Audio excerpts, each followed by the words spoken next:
हाँ दटके जी, हाँ point of information घ्या पण माननीय अध्यक्ष महोदय, नागपुरात गेल्या 15 दिवसात यांचं काय नागपूरला गेल्या 15 दिवसात 3 ठिकाणी गोमांस सापडलाय।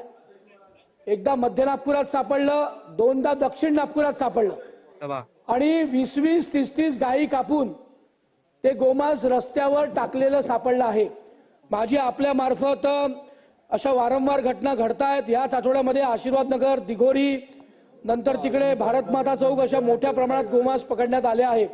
स्थानिक नागरिक, बजरंग दल कार्यकर्त्यांच्या सतर्कतेमुळे गोमांस वाहतूक, गोमांस साठवण प्रकार उघड झाला आहे।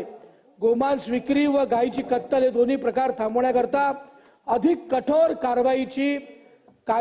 कारवाई करणाऱ्या कायद्याची गरज आहे। त्याची अंमलबजावणी करावी अशी सूचना किंवा असा आदेश आपण संबंधित खात्याला मंत्रालयात द्यावा अशी माझी विनंती आहे। शासनाने दखल घ्यावी।